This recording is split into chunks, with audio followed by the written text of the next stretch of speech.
Good evening, everyone. Welcome to the meeting of the Finance Committee. It's 5:05.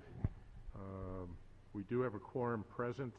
Alderman Pfeiffer indicated that he had run into traffic on the way home from a family outing, and he probably would not be here, so we are going without him.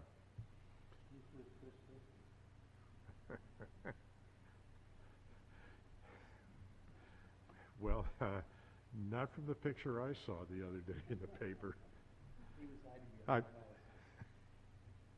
Oh, behind the governor? Yeah. Okay. His whole family was hiding behind the governor. I did not see anybody, I am happy to say, that looked like Alderman Pfeiffer. Business before the committee, approval of the minutes, Finance Committee hearings of June 6th and June 12th. I move approval. I would second that. All in favor signify by saying aye. Aye. All right. The next order of business is our budget revision requests, specifically transfers. The first being GT 1117, transfer from repair wellhead number 5 to treatment plant upgrade. Excuse me. It is, let's see, Nikki has. in the amount of $75,000. Ms. Pletzer, enlighten us. Director Gerald will be here momentarily to speak on these GTs. Okay, We can would move you like to- forward with our expertise, which is Well, more why don't I finance go to oriented. another one? We've got 4 of these. We could start with the grants if you'd prefer. A couple of these are public works related. Well, why don't we do MIT salaries, because we've got Barbara here. Okay. If that's what you want to do, that's what we'll do. GT 1517, transfer from MIT salaries to recreation software CIP, the amount of $56,000. Good evening. Good evening. Can you state your name, please, for the record? Barbara Smith, Acting Manager of MIT. Ms. Smith, what is it you would like to tell us about this?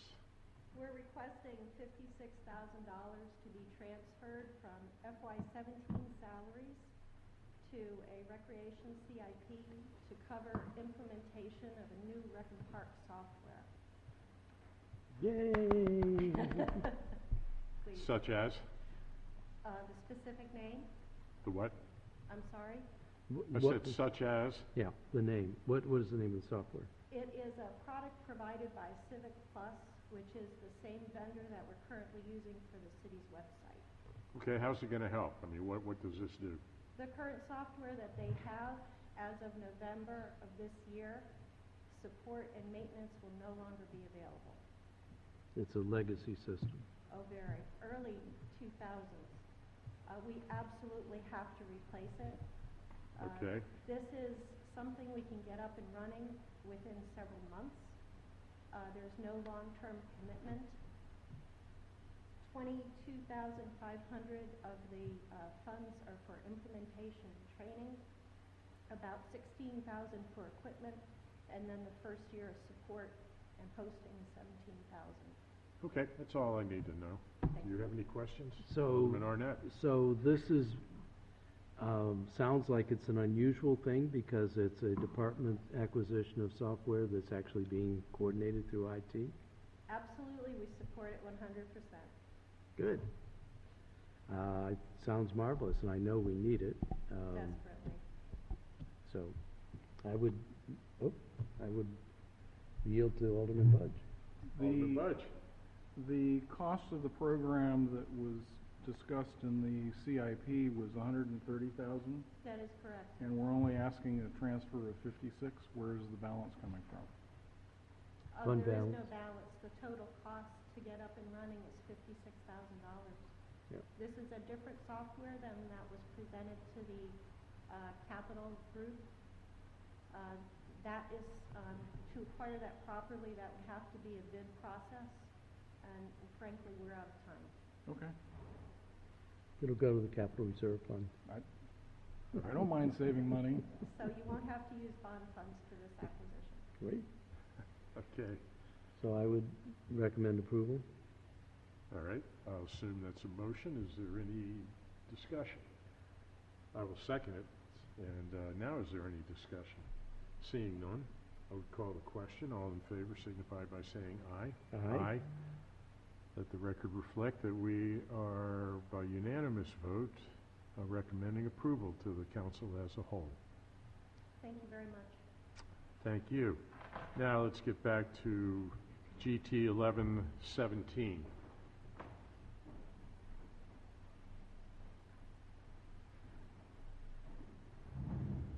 Good evening, Mr. Gerald. Can you state your name for the record, please?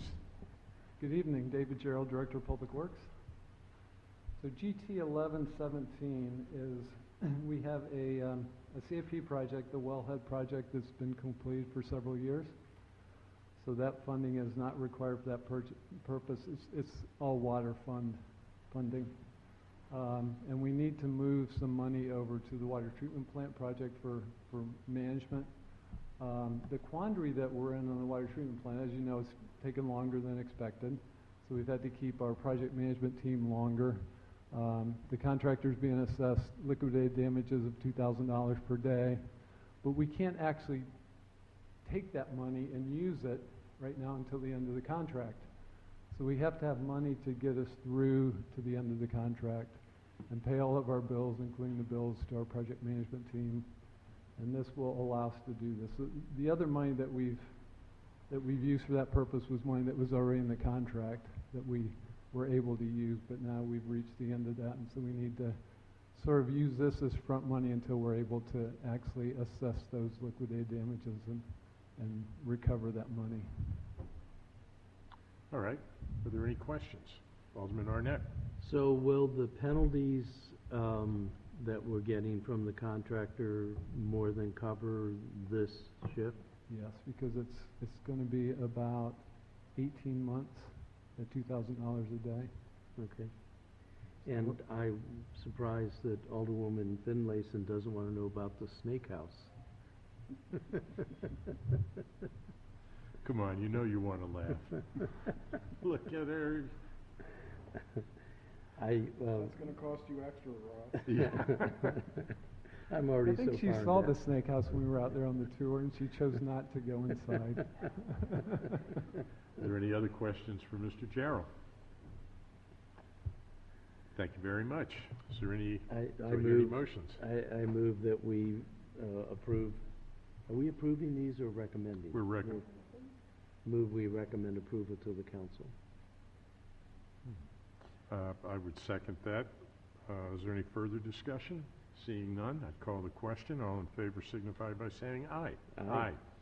Let the record reflect that we will unanimously recommend approval of GT 1117 to the council as a whole. GT 1417 is next on our agenda. Stormwater retrofit and market house transfer to Bywater Park. So we Mr. Gerald. opened, yep, David Gerald, Director of Public Works. We opened bids for the Bywater Park project, which is mostly grant funded, about 6 weeks ago. The bids were higher than the funding that was available, so we've been working with the low bidder to do value engineering and try and get some cost out of the project. And we feel like we got as much cost out of it as we can, and we're still $25,000 over. So this was money that was available in the CIP. One of the big cost drivers in the bids being higher than the budget was the stormwater management aspects of that project. It was much more expensive, it tuned to about $56,000 than what was expected. So we thought it made sense to use some of the stormwater management funds to pay for that part of the project, and then there was a little bit of market house money that's no longer needed. So this will allow us to move forward with the Bywater Park project, which is, I think, very important to those constituents out at Kingsport. All right. Tell us a little bit about the park. I know that Alderwoman Finlayson knows quite a bit about it. But, Right, so can you we're tell going to us? add, yeah, so this project will do all the grading, it'll do We'll have a new parking lot, we'll have hiking trails, we'll have a pad for equipment. We're going to buy the equipment separately because that's sort of purchase and install. But it will do the grading for all the children's play equipment that will eventually be put out there. Okay. Thank you. Are there any questions? Alderman Arnett? Yes. So I'm all in favor of the park, and it's long overdue, but I'm a little concerned. Can you explain more about why we don't need this money in the stormwater management retrofit and the $2,000 for the market house? Yeah, well, the market house, hopefully we won't need to put any more capital money into that in the future. But that's money that was left over from the remodel that we did a few years ago. The stormwater management retrofit, it makes sense since the big cost driver for the high bid was stormwater related for water quality. Okay. To use that money for that purpose, because it's gonna benefit the environment by having that out there. So, but this is because we now have all of these different chunks of money. This is the routine maintenance part of stormwater That's management? right, yeah. Okay. Storm drains. I have no other questions. Are there any other questions? Alderwoman Finlayson? Not a question, but as Mr. Gerald mentioned, most of the funding for this park came from the state. We received $230,000 for this particular park, and unfortunately the bids came in much higher than the monies that we had. About 2 weeks ago, I guess, we met with the coordinator from Open Space to try to Yeah. to try to figure out how we could get some more funding to cover the stormwater piece. And so I would ask you to give a favorable recommendation. Thank you, Mr. Gerald, for helping find the funds for this. Of course. Thank you. Is there any further discussion? Alderman Where is Budge? this park? Where is this park? It falls between the communities of Bywater and Kingsport. This property was deeded to the city back in 2006, I believe, as part of the development of the Kingsport community, and with the specific intent of creating a community park. I guess 3 years ago, I created a committee made up of 2 representatives of the 4 surrounding communities. We met for a year more with staff to create this community park. So that's what it is. Okay. It's on Bywater Road. I move we recommend favorably to the council. I would second that. Any further discussion? Seeing none, I call the question. All in favor Aye. signify by saying aye. Aye. Aye. Let the record reflect that we are unanimously recommending to the council as a whole that they approve GT 1417. The next item is, thank you, Mr. Gerald. The next item is GT 1617, transfer from salaries to accounting services. Nikki Finance. Pletzer. Yeah, Nikki Pletzer, Department of Finance. This GT is proposing to move money that was not spent in our salary line item to our accounting services line item to pay for the services of a temp agency that we had employed for this fiscal year. Okay, $50,000.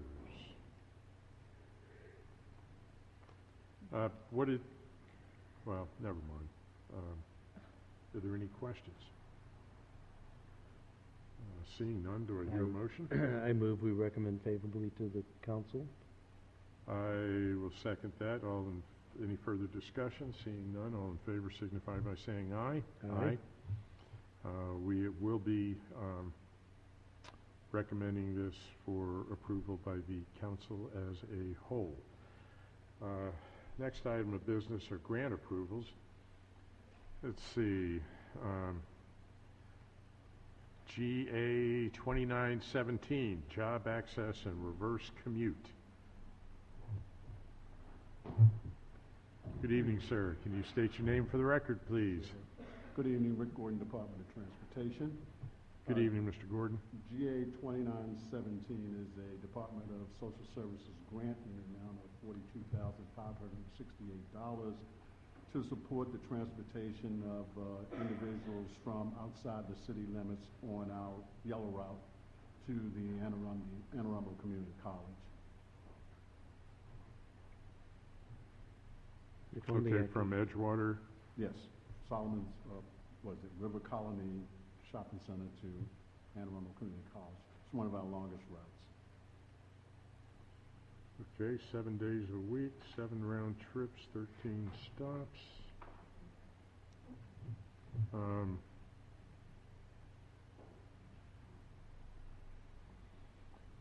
Okay, this is a grant from the county That's correct. and no match is required. That's correct. I like those kind of grants. So do I. Are there any questions? Yes, Alderwoman Finlayson. Thank you. Mr. Gordon, is this the route that we cut from our system? Are you No, familiar? This is a different, yeah, this had not been cut since I've been here, maybe prior to my arrival. remember It's when we relatively- eliminated the bus to the community college? I'm not sure it ever went all the way down to Edgewater. Is this the same? Well, we did have one that Yeah. went all the way to Edgewater. I don't know if it was this one. Right, that's what I'm saying. I don't know Mayor? whether it was the same one. Alderman Budge. This route, we discussed cutting it. In the end, we cut it back from 2 buses to 1 bus, and lengthened the headway in between. But the route still exists and is still operative. So did that route go all the way to Edgewater? Yes. Okay, because I thought we had eliminated Edgewater altogether. We did not. Okay. No, what we had discussed was eliminating the leg from Annapolis to the community college because that's The state. redundant with the 14 bus. Mhm. But we decided not to do that either. Okay, this bus goes to Kmart, not just what was The Sojourner shopping Douglas? center at Solomon's Island was at River Colony to the college. Okay, because I thought we had a route that went all the way to what was Sojourner Douglas College at one time. But that doesn't exist. That No. piece of it does not exist. It just goes to That's correct. Kmart. Okay, thank you. So, Alderman Arnett. that brings up a discussion I had at MML with the MTA folks. There is no more 14 bus. They've changed all their routes. The bus route still exists. It's just not called 14 That's anymore. correct. So, and he gave me a schedule of all the changes. Are those changes having negative, positive impacts on us? None that I'm aware of. I've not heard anything Okay. negative from the riders So to this point. Sounds like a name change more than a substance change. That's all. How can we not accept this money? I would move that we approve this grant. Well, apparently Alderman Budge has an answer to that. He wants part of it. Before we, is there any opportunity to use this grant money to increase the frequency of the Gold Route? No, it's just not sufficient funding to do that. Okay. Actually, that would involve presumably an additional bus. That's and correct. It would have to be manned, maintained, et cetera, et That cetera. is correct. so. However, I will consider that as part of the upcoming transit development plan. If you want to make that recommendation in the plan, we'll have the consultant look at it. Okay. Thank you. Is there any further discussion? I- Seeing, I had made a motion. okay, and did I I'll No. second it now. Okay. Is there any further discussion? Seeing none, I would call the question. All in favor signify by saying aye. Aye. Let the record reflect that we are unanimously recommend, GA 2917. Now, do we recommend this for approval, or do we just approve it?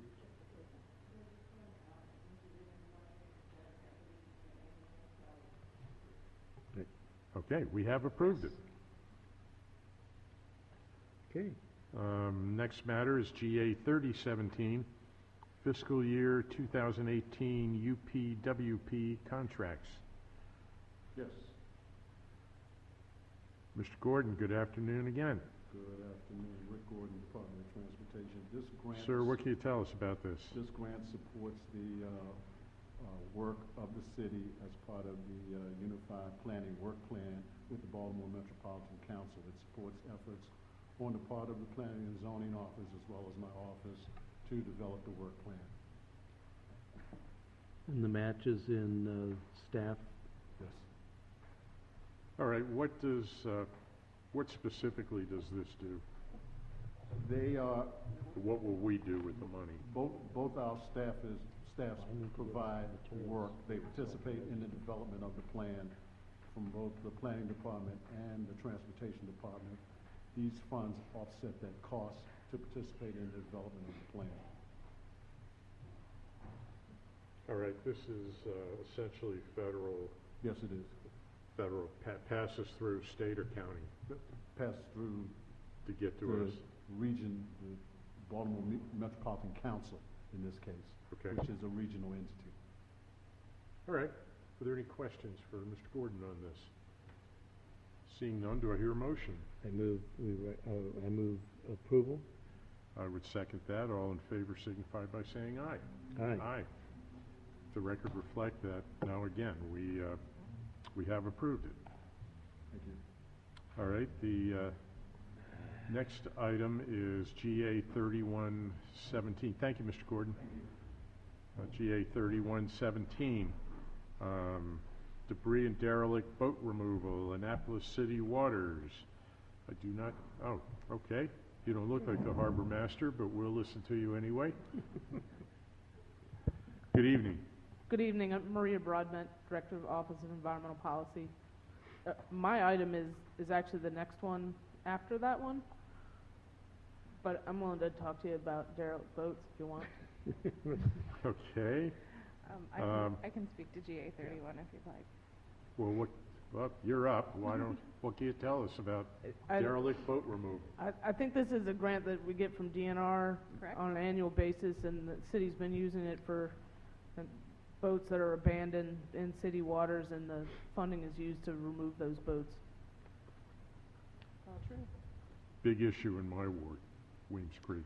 I know it is. A lot of people just, they think they can drive around the corner and, sink their And just derelict leave an boats old boat and there. call it a day.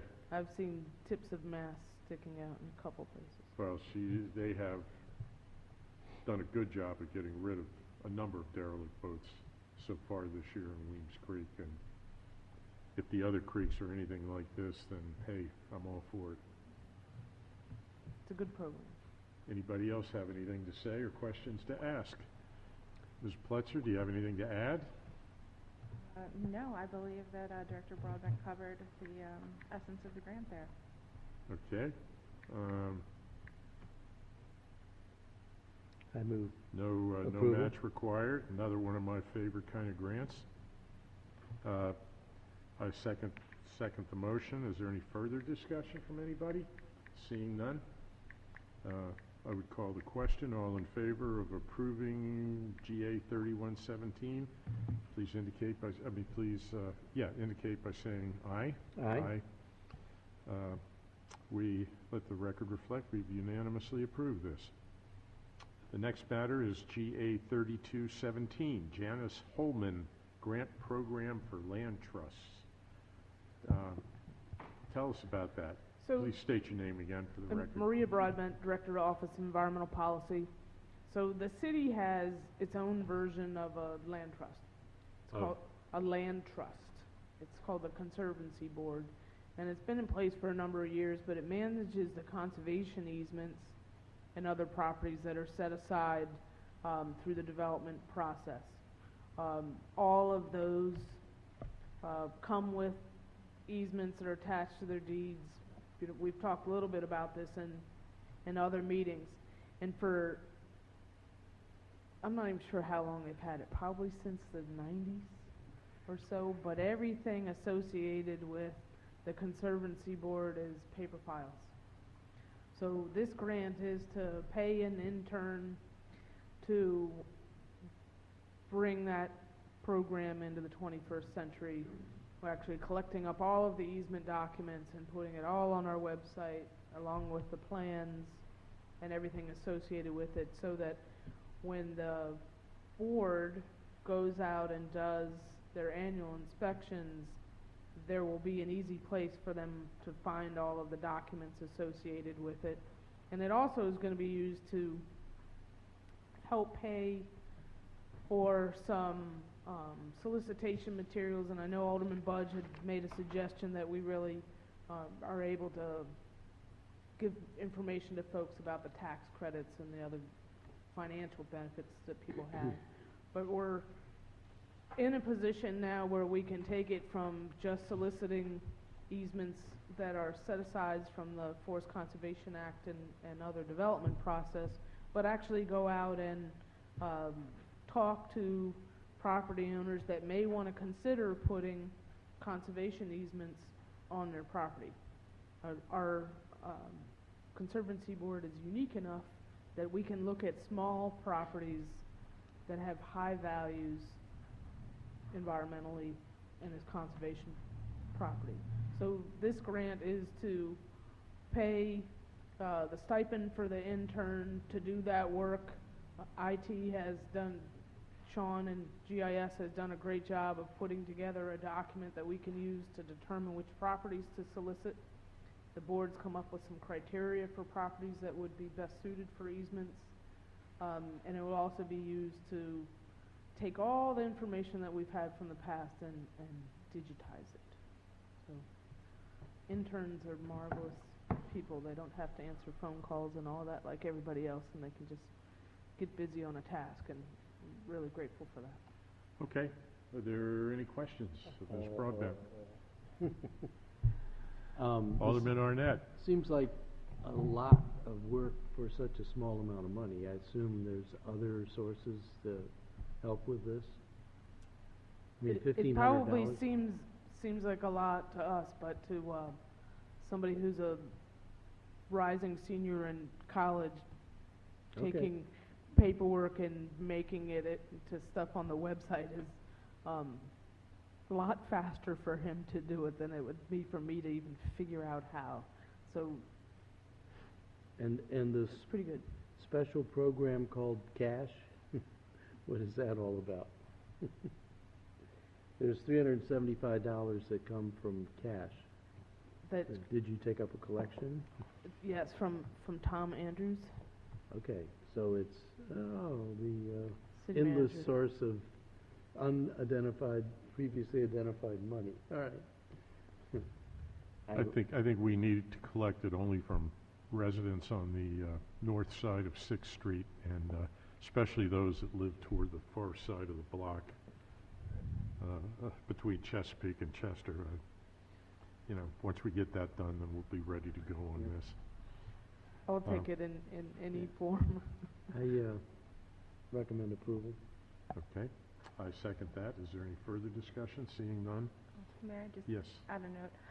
This is a new grant. It was not included in the FY18 budget, so this will go to the City Council for full approval. Okay.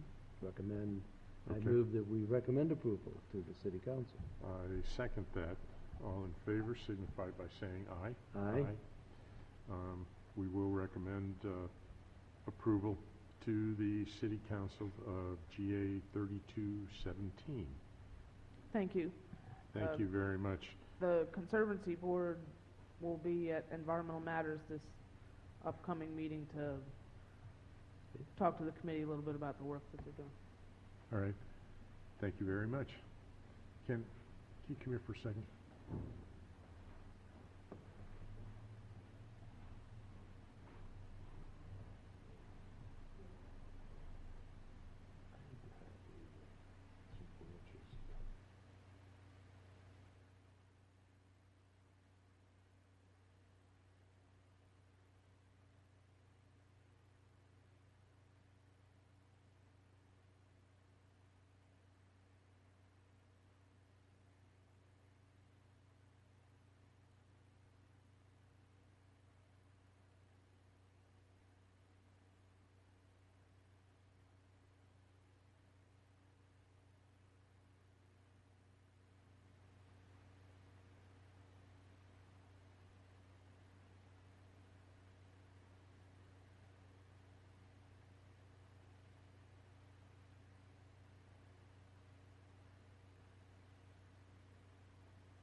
All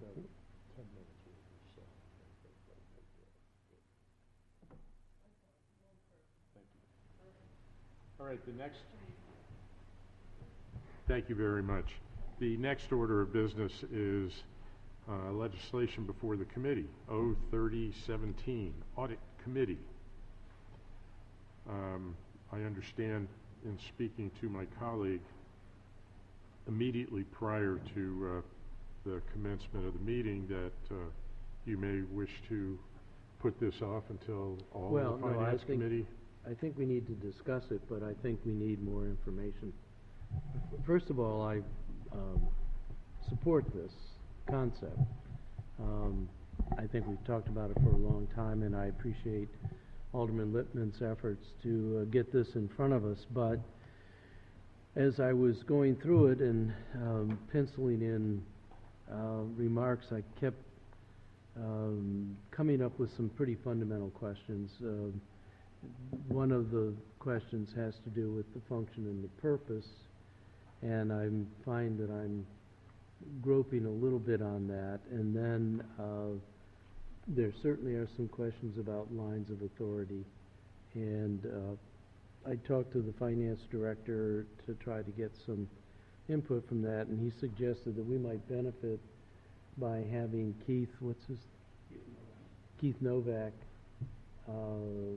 come to the Finance Committee and give at least me a firmer idea of all of these different audit.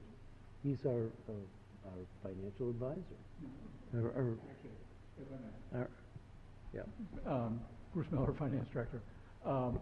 Keith Novak is a partner of the audit firm that we currently use to do the external audit. Okay.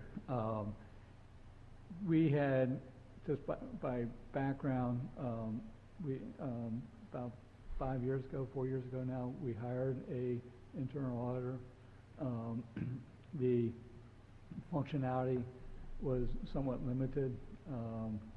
I talked to Keith when we were talking about that replacement, and he recommended that because of the level of expertise that's needed, it's very, very, very hard and very expensive to hire somebody with all the appropriate background, because you're not just doing an internal audit on financial operations, you're doing an audit on transportation, you're doing an audit on risk management, you're doing an internal audit on public works. Every single department, in theory, you're going out. So what he recommended, and I quite honestly agree with it, is because the difficulty in hiring somebody with all the appropriate attributes, hire an external audit firm.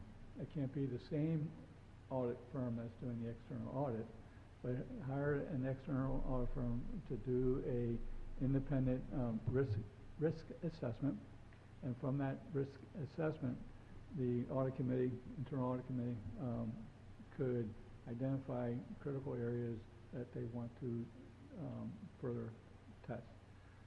With that conversation, by background, I just recommend that Keith talk to the Finance Committee so that they get his input. And rather than hearing it from me, hear it from an individual who has been in the industry for 35 plus years and may have some recommendations as to what the city should be looking at. So that's pretty much. So part of my confusion. Do you have any idea what the cost of that would be? Or what would you anticipate, ballpark? He thought that a citywide risk assessment, and this could change, is about $20,000, and the individual target, if you will, is about $5,000. So if you said you want to go into the finance department, rip it apart, about $5,000. If you want to go into whatever department, about $5,000. Now, again, that's, who knows? We would have to do the appropriate procurement and process. But I would recommend, rather than focusing on the dollars at this juncture, I would focus on really the scope and purpose of what you want to accomplish and what is the best way of pursuing that. Because I've seen internal audit committees that are very, very highly functional. And I've seen audit committees who are unfortunately very, very dysfunctional. So we have a wonderful opportunity here, and I would just recommend this, take our time and do it correctly, because it does bring value to the organization. You can tell I'm very supportive of the concept when it comes to a internal audit committee, but I do worry about the construct of it and how that proceeds. So some of the confusion that I had was when Bruce mentioned hiring an external auditor to do the internal audit function. First of all, our external auditor is the one that does the CAFR every year. Now, that's pretty straightforward.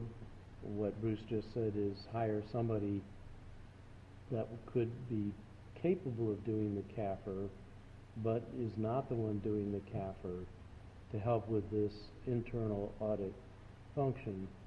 But that's when I started going back and trying to figure out really what is it we're looking for.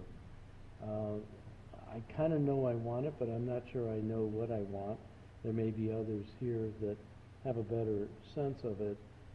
But then there are also, there's lines that of authority that are starting to get balled up. An internal auditor is that somebody who's inside, hired, and we have to decide, does that internal auditor report to whom? Does it report to the finance department, the finance director? Does it report to the city manager? And I found myself getting a little bit confused. I do subscribe to some of the amendments that Alderman Lippman has put forth. First of all, I like having 3 members of this committee, but I would suggest that there might also want to be a member from the Financial Advisory Commission that sits on this group so that we have that cross-pollination going on. And with the Financial Advisory Commission, we have the city manager and the finance director as non-voting members who are at every meeting, and actually finance staff as well. But that started bringing me back to, well, how is this different from the Financial Advisory Commission? I think there are differences, but I'm not sure I could clearly delineate. So there might be some overlaps. That overlap might be good overlap. But on the other hand, it may be inefficient in that it's 2 people doing the same job. So, and you can see I've got scribbles all over as I was going through the review of this. It does seem to me that we might want to take some time to really refine exactly what the purpose is. I think we also need to really be sure we have all the lines of authorities. In some places, this gives the audit committee powers that are administrative powers, and I'm not sure that we can give ourselves those powers.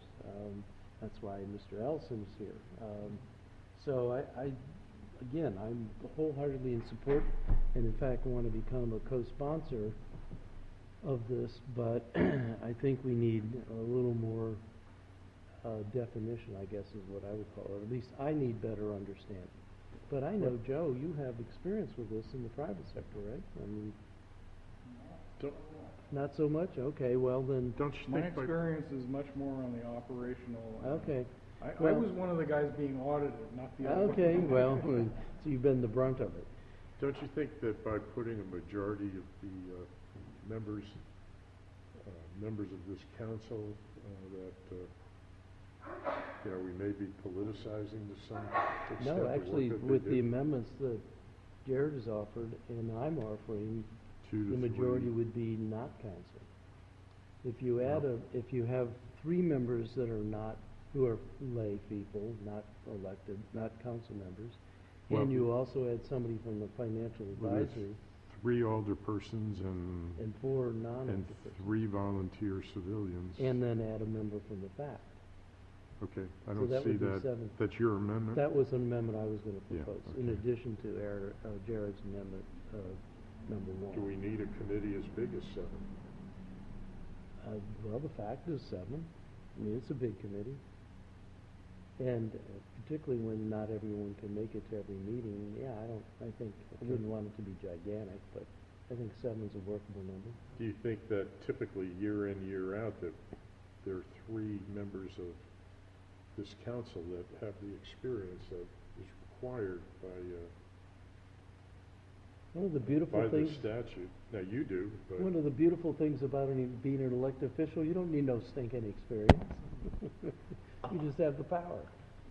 Yeah, I think, well, first of all, I think we're gonna grow into this. I think we need to get it established and up and running, and we'll start to figure out some of the questions I'm asking now, and I certainly don't wanna let the perfect be the enemy of the good and not do this until we have it all figured out. The facts certainly found its way. It took a while for it to find its role, but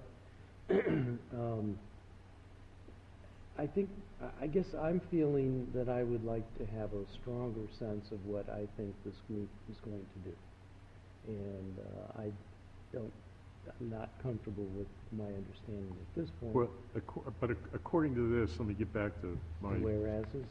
Well, no, the first sentence, the audit committee shall consist right now, as it reads, of 3 alderpersons and 2 volunteer civilians who have financial reporting, audit committee, or auditing experience. Right. That means the 3 alderpersons have to have auditing experience also. I mean, the way, unless they put in a few commas and... I agree. improve the syntax there, and I'm not sure there are 3 people on this Yeah, I council would put a that call. have that type of Right. experience that we're looking for. Now, you apparently do. No, I don't. Well, I'm trying to think of somebody So I who agree with does. you, a comma should, I don't think we will, but I think that what the purpose of making this a council committee is that we really want to have some oversight in this area. And so I agree with you that 923 should have a comma put after alderpersons, and then 3 volunteers plus a member of the financial who have audit committee or auditing experience. I think Okay. that's a... The member of the FAC is not in the... No, he's going to No, offer I'm that as gonna an offer an amendment. amendment. So I would have 3 members of the council and a member of the FAC, comma, and 3 volunteers who have financial audit committee or auditing experience.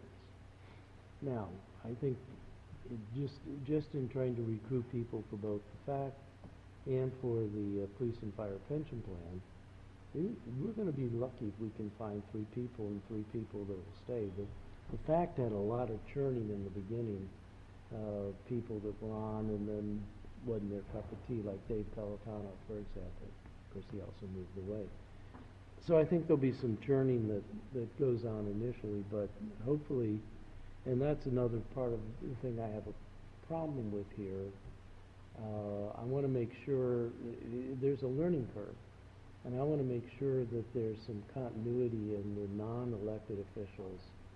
I bet you any amount of money it'll take 3 years for people to get up to speed, even though they're professionals in the outside world, and I wouldn't want to see them go away after 3 years. Well, they're not going to be full-time employees. No, so they're not. They do it They're not. part-time on their own when they But have one of the other amendments that Jared is offering is that these appointments be staggered. That's amendment number 2.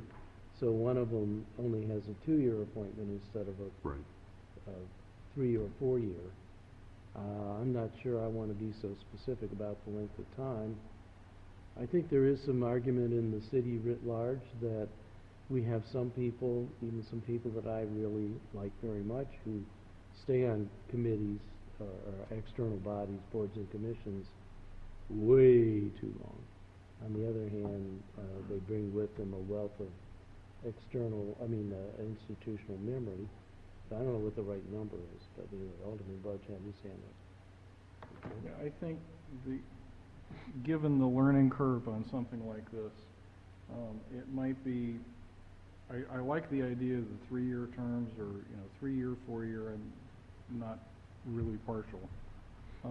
But having them staggered, I think, is a good idea. And having them start out, instead of doing 1, 2, and 3-year terms, maybe start with 2, 3, and 4-year terms, or throw an extra year or two in at the beginning, in the initial term, so that there is opportunity to get the learning curve and some institutional knowledge. So I could live with that as long as we're not saying it's 2 and you're done, or 3 and you're done, or 4 No, and you're done. yeah, no, So they it's- can always be reappointed. Yeah. Right. Yeah. I can live with it either way.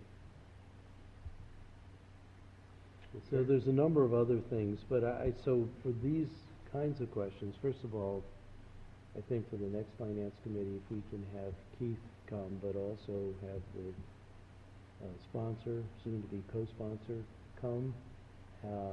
I do think Jared does have some experience in this area, certainly much more than me, and maybe like you, Joe, it's because he's on the other side of the equation, but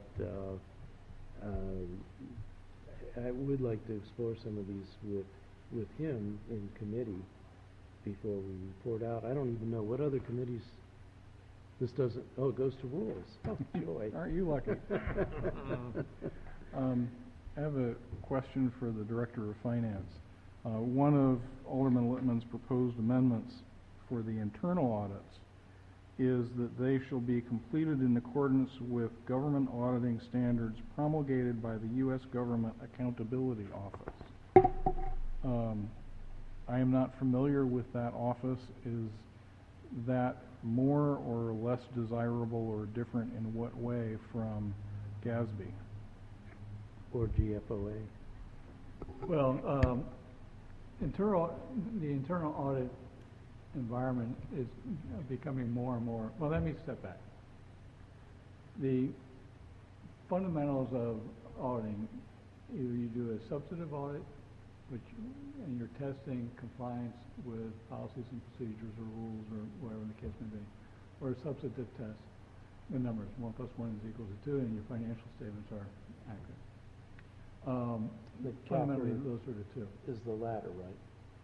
The CAFR is the 1 + 1 = 2? Yeah, the CAFR, well, when they audit, when the external auditor comes in, they're also doing compliance testing, okay? It's not just that they're compiling. The compilation is not an audit. So when they're testing, they're doing both substantive and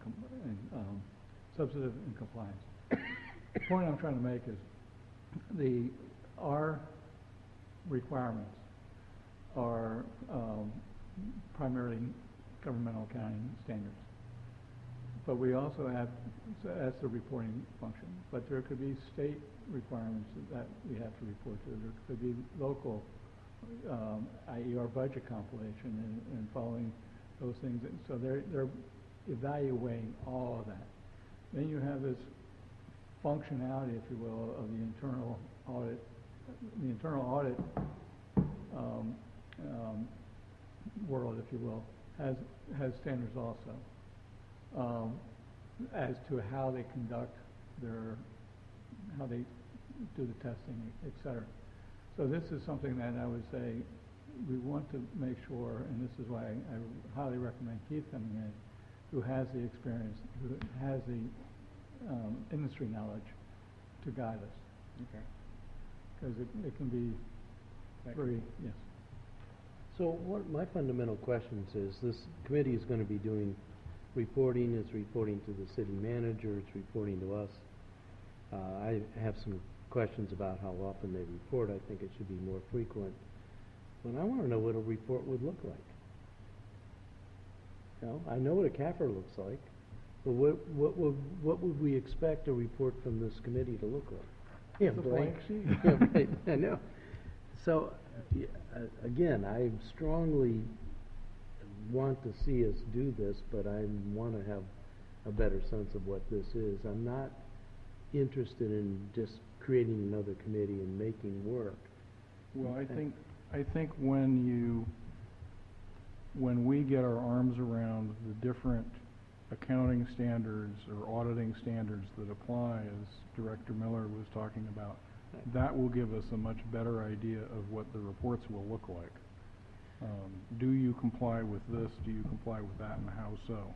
So, an example of that, the new Gadsby rules for the pension plan. They would look at that and see whether we're properly reporting the liability, say the liability for the drop program, and complying, what is it, Rule 76, GFOA 76 for the pension? 96. But what's the new one? I think 96. I think 96. I might be wrong. 93. 93.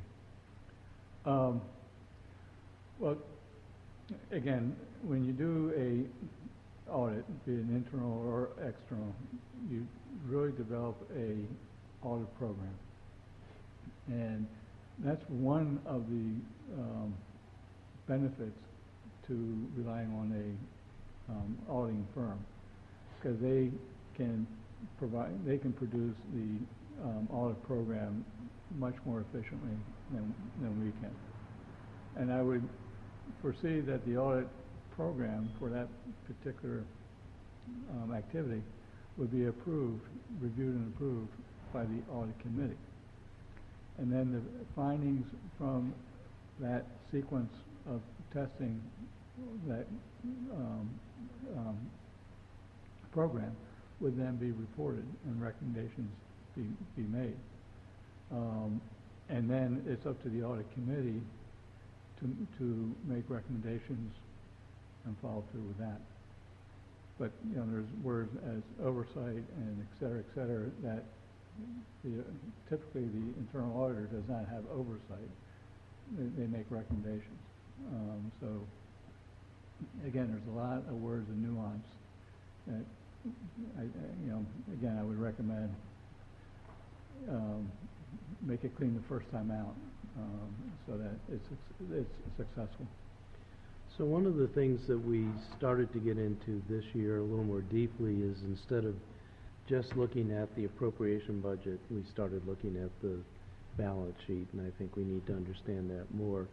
Would the audit committee be the one, or would the FAC be the one that would talk to us about the different kinds of liabilities we have, and whether they meet certain parameters, and whether we are growing too fast in an area or something like that, in their opinion? No, well, quite frankly, I see that as an administrative process. The internal audit function, or the external audit function, is reporting back to the administration council that you're following, in the case of internal audit, that you are following the policies and procedures as adopted. Who would tell us whether or not we are compliant with Gadsby rules, particularly new ones? Well, you would have two. You would have, primarily the reporting of that, okay, would be the external audit. So if you are not... So would that be the CAFR, or that's the 1 + 1 = right, 2? the financial report. If the financial report, if you read the opinion of the external auditor, independent auditor, it says fairly presents in accordance with all the different and governmental accounting standard are part of that, is part of that language. So they're going to tell the reader if we are in compliance with the Gadsby requirements of a financial report. Okay? The internal auditor, for lack of a better word, the internal audit function, I'll say it that way, the internal audit function will tell you the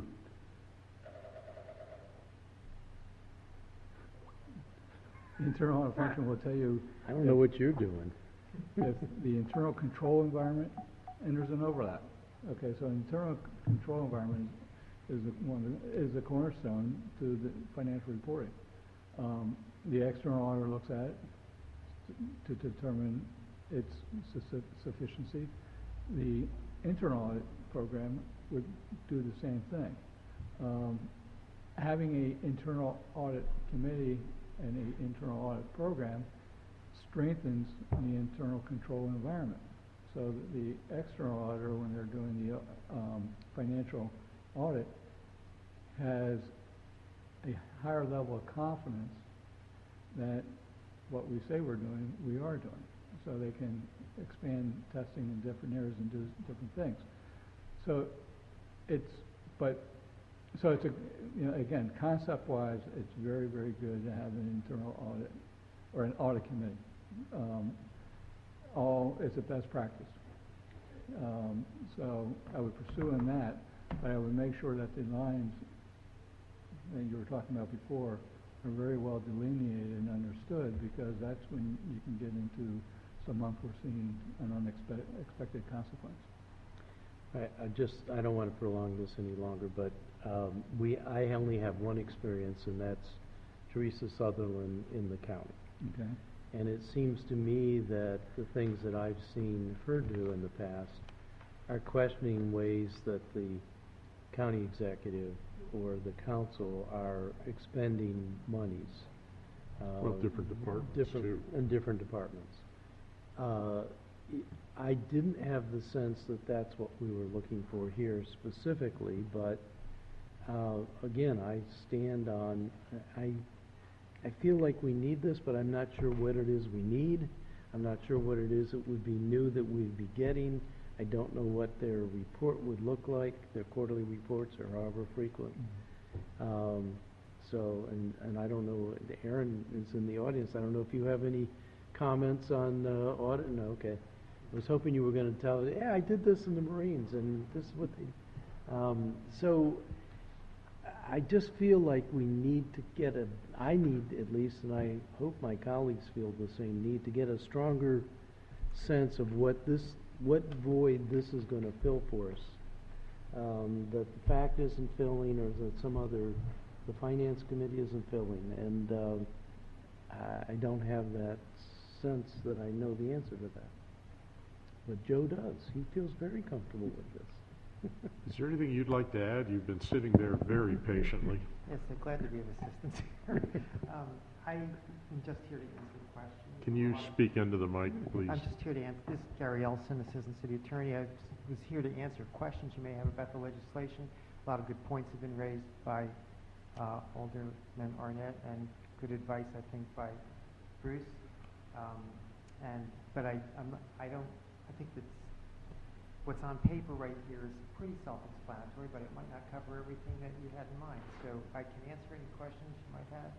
I think there will be some legal questions about lines of authority, who's reporting where, particularly It does say here that the audit committee reports directly to the internal auditor reports directly to the audit committee. That's on,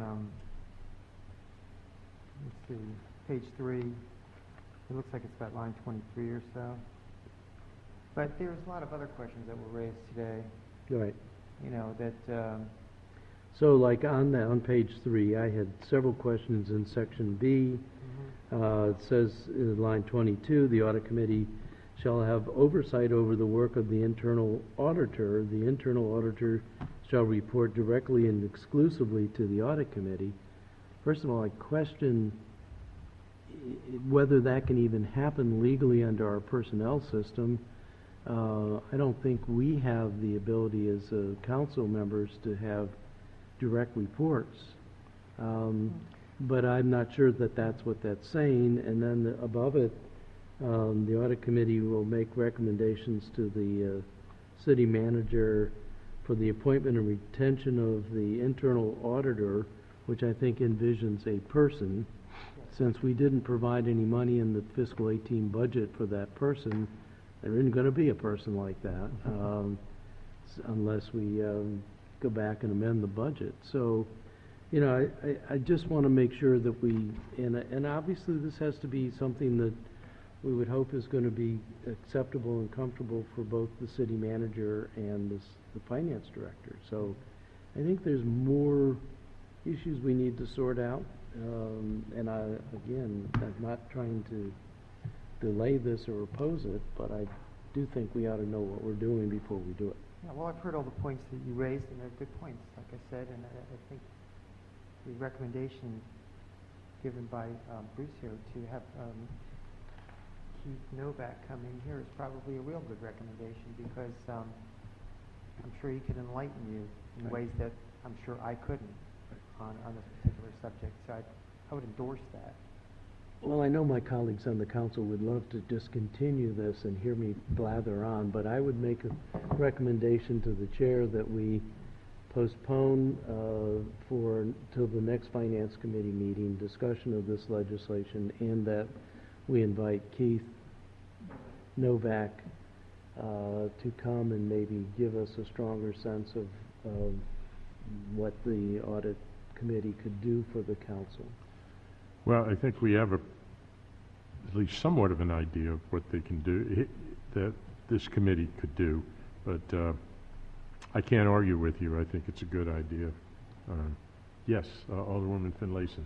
I would ask that you also invite Alderman. Yeah. Oh, yeah, for sure. These questions have been part of a previous discussion. I agree. We're not hearing all of Right.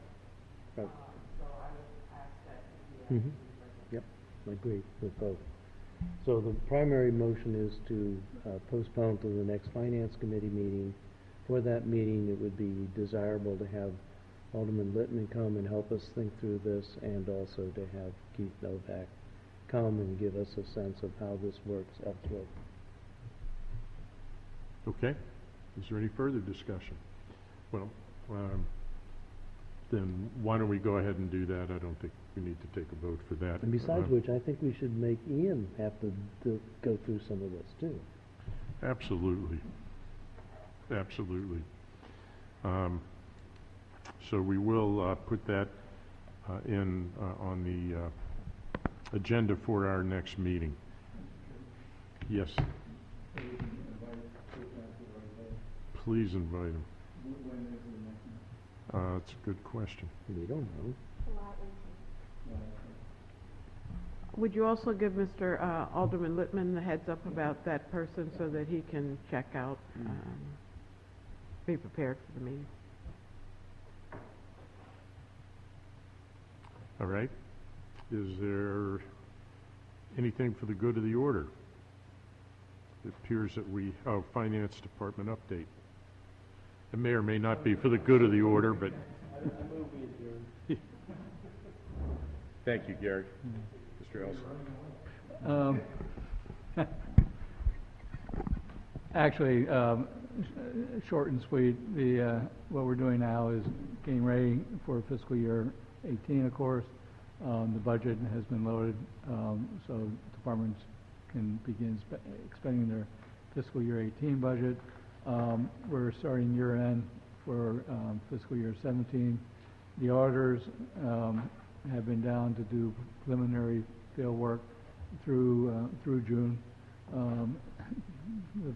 Keith Novak, the partner, has been down several times. I hope when he says we're ahead of schedule, that holds. Well, we shall see.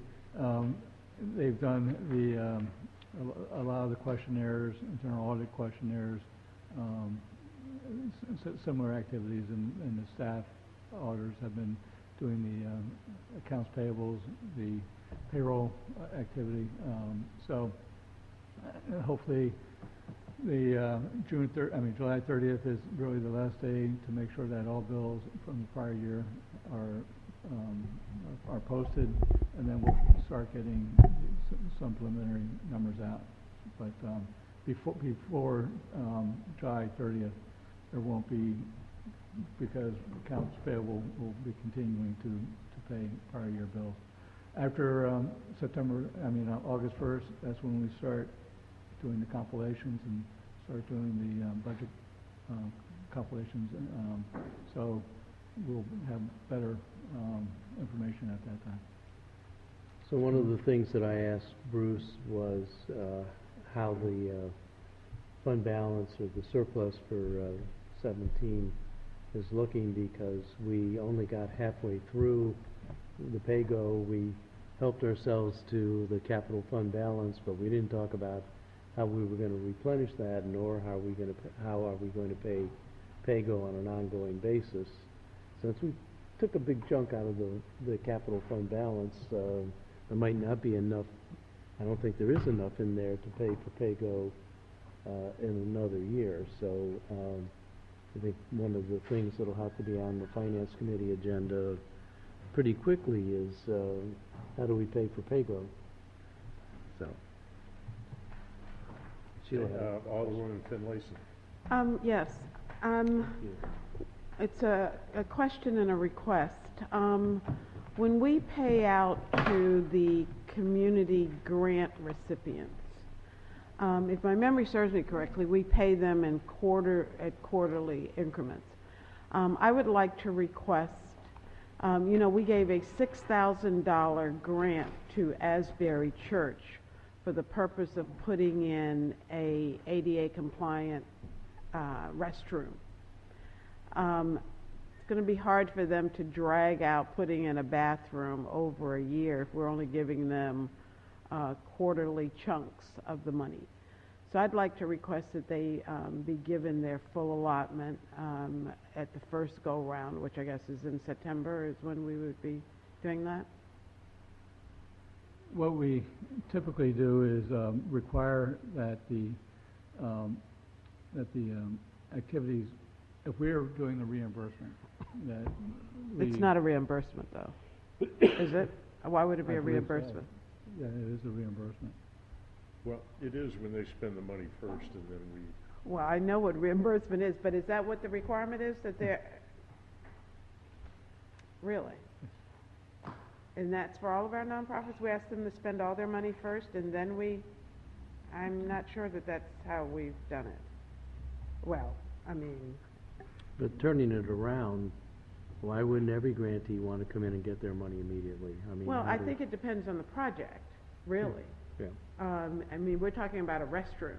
We're not talking about, after-school programs that go on throughout the year. No, but do we have and a... We can do this.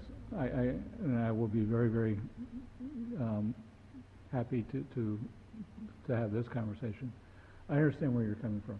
You don't want, I'm assuming you don't want to put the recipient in financial difficulty where you're paying 3 months or 6 months or after the work is done.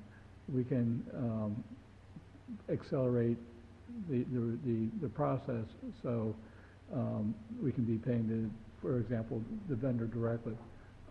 So the cash flows don't hurt the program itself. But I'll be happy to have that conversation with you. Because I think I understand your concerns, but at the same time, the city has to protect itself that the funds that are going to a recipient are for the intended purpose of that. So we can work that through. Okay, because I'm hearing some even more disturbing information now, because I'm not very comfortable with us putting the nonprofits at a disadvantage in that we expect them to spend, the funds that they have on hand first, and then we reimburse them. I mean, that has always been, when I was president of the Teachers Union, I changed that. I don't want the teachers to have to put out their money to go to a conference that I want to send them to, and then I'll reimburse them afterwards. I think that is inappropriate. And when we give monies to these nonprofits who are working for us, essentially, I just think it puts a hardship on them. And we have not had any demonstrations that I'm aware of where people have mismanaged or mishandled or misused the monies that they've been given. So to make an assumption, I think is a mistake, and it's unfair to the people that we're giving our grants to. Now, none of us are in this situation, but we're talking about people who are in a different place, I'll just say, so. Do we We'll have talk a about it. process? So like, for example, in this case, if we don't pay the money, it delays the construction versus the other case that Sheila mentioned where it's an ongoing throughout the year operation. Well, the grant application and the whole process is predicated on that the recipients provide a quarterly update, and then from that quarterly update, and they have benchmarks that they have to achieve relative to, because there's two things. We're giving the money predicated on the fact that they are going to do certain things. And one of the fundamentals of financial or municipal finance is funds cannot be expended for goods and services not rendered. So we want to make sure that the goods and services have been rendered before payment. On the flip side, understanding that there could be budgetary cash flow constraints, actually this conversation is the first that I've heard much feedback, but if there are those considerations, I think we can work through those so that we get copies of receipts or whatever the case may be, and we put them on the accounts payable process, accelerate that program so that there's no cash flow. The cash flow doesn't go to the recipient. The cash flow comes to the city and works through that so that nobody's disadvantaged. Again, but there are constraints from our perspective, the city's perspective, that we have to make sure of too. So. May I ask when we've had an abuse that would make us cautious about funding these grants up front?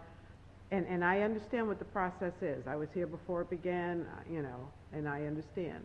And I also remember when funds were returned to the city because they weren't used for the purpose that they had been granted.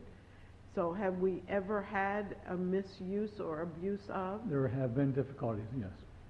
And again, municipal finance, we have to pay for goods and service. We cannot prepay, okay?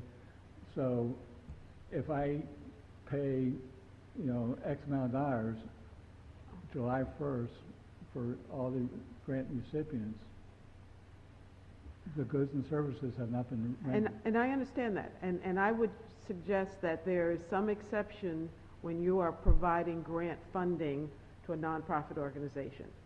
And that is totally different from somebody that we are hiring to do a service for us. I mean, I said they are, but it's not like a contractor that we're bringing in and we're asking them to do a service, and not that we don't give them deposits up front or whatever. But anyway, I thought this was the right setting, but maybe, I don't want it to be political, but it can be.